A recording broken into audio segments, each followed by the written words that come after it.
नमस्कार, आप देख रहे हैं राष्ट्रीय प्रस्तावना और मैं हूं आपके साथ ज्योतिका। आइए रुक करते हैं फटाफट खबरों की ओर। पीडीए पाठशाला को लेकर उठे विवाद के बीच समाजवादी पार्टी प्रमुख अखिलेश यादव ने मंगलवार को जोर देकर कहा कि पुलिस पाठशाला को नहीं रोक सकती और मुख्यमंत्री योगी आदित्यनाथ को इसमें शामिल होकर हालात देखने चाहिए। मीडिया से बात करते हुए यादव ने जोर देकर कहा कि उनकी पार्टी तब तक छात्रों को पढ़ाना जारी रखेगी जब तक राज्य सरकार द्वारा बंद या विलय किए गए स्कूलों में नए शिक्षकों की भर्ती नहीं हो जाती।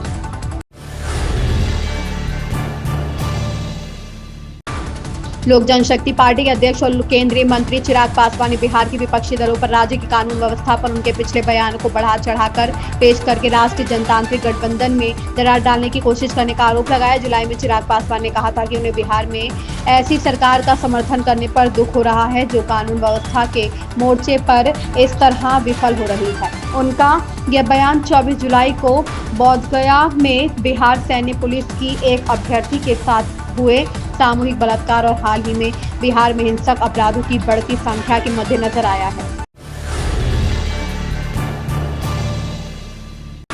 यूक्रेन युद्ध के बीच रूसी तेल खरीदने पर भारत पर टैरिफ बढ़ाने की अमेरिकी राष्ट्रपति डोनाल्ड ट्रंप की धमकी के कुछ ही घंटों बाद भारत ने सोमवार को वाशिंगटन और यूरोपीय संघ पर पलटवार करते हुए कच्चे तेल के आयात पर उनके दोहरे रुख पर सवाल उठाया। रूस से तेल आयात को लेकर अमेरिका और यूरोपीय संघ की आलोचना की कड़ी निंदा करते हुए भारत ने कहा कि मॉस्को के साथ पश्चिमी देशों के निरंतर और व्यापक व्यापार को देखते हुए भारत को निशाना बनाना अनुचित और अनुचित है।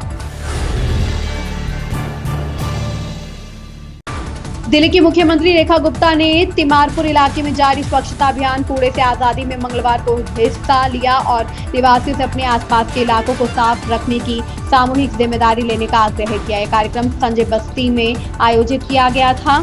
स्थानीय विधायक सूर्य प्रकाश खत्री के साथ मौजूद गुप्ता ने कहा कि समूची दिल्ली के जनप्रतिनिधि अपने अपने इलाकों में स्वच्छता सुनिश्चित करने के लिए रेजिडेंट वेलफेयर एसोसिएशन, गैर सरकारी संगठनों और धार्मिक संगठनों के साथ मिलकर काम कर रहे हैं। कांग्रेस सांसद मनीष तिवारी ने मंगलवार को अमेरिकी राष्ट्रपति डोनाल्ड ट्रंप की रूस के साथ ऊर्जा संबंधों को लेकर भारत से आने वाले सामानों पर टैरिफ में भारी वृद्धि करने की ताजा धमकी पर तीखी प्रतिक्रिया व्यक्त करते हुए कहा कि अब समय आ गया है कि लगातार डराने धमकाने की कोशिशों का विरोध किया जाए। संसद के मानसून सत्र के दौरान बाहर मीडिया से बातचीत करते हुए मनीष तिवारी ने उम्मीद जताई कि भारत सरकार डोनाल्ड ट्रंप की धमकियों का दृढ़ता से जवाब देने का दृढ़ संकल्प और हिम्मत दिखाएगी।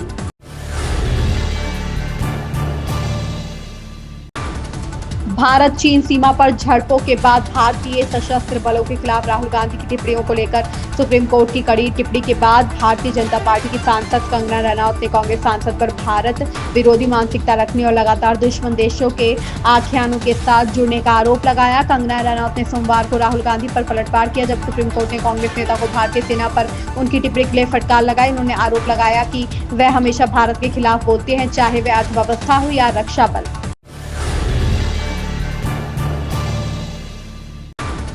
कांग्रेस सांसद प्रियंका गांधी ने अपने भाई और विपक्ष के नेता राहुल गांधी का चीन की कथित घुसपैठ और भारतीय सेना की प्रतिक्रिया के बारे में उनकी टिप्पणियों की सुप्रीम कोर्ट द्वारा हाल ही में की गई आलोचना के खिलाफ बचाव किया है। प्रियंका गांधी ने कहा कि वह यह तय नहीं करते कि सच्चा भारतीय कौन है। विपक्ष के नेता का काम है सरकार को चुनौती देने के लिए सवाल पूछना, उनका कर्तव्य है। मेरा भाई सेना के खिलाफ कभी कुछ नहीं कहेगा, वह सेना का बहुत सम्मान करता है, इसलिए यह एक गलत व्याख्या है।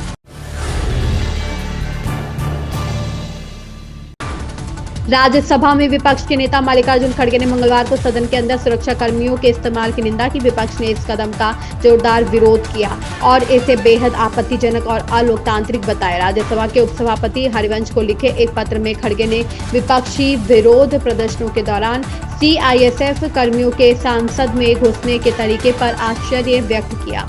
खड़गे ने अपने पत्र में कहा कि मैं आपको उन संदर्भों के लिए धन्यवाद देना चाहता हूं जो आपने हमें दिए, जिन्हें हमने पढ़ा नहीं लेकिन आपने हमें बताया। भारतीय जनता पार्टी के वरिष्ठ नेता अमित शाह आज भारत के सबसे लंबे समय तक केंद्रीय गृह मंत्री रहने वाले नेता बन गए हैं। उन्होंने 2258 दिन, 6 वर्ष और 65 दिन पूरे कर लिए हैं, जिससे उन्होंने लाल कृष्ण आडवाणी के पिछले रिकॉर्ड को पीछे छोड़ दिया, जिन्होंने 2257 दिन, 6 वर्ष और 64 दिन तक गृह मंत्री के रूप में कार्य किया था। राष्ट्रीय जनतांत्रिक गठबंधन की संसदीय बैठक के दौरान प्रधानमंत्री नरेंद्र मोदी ने भी देश के सबसे लंबे समय तक गृह मंत्री रहने के लिए उनकी प्रशंसा की। ऋतिक रोशन और जूनियर एनटीआर अभिनीत फिल्म वॉर 2 की रिलीज को कुछ दिन बाकी बचे हैं।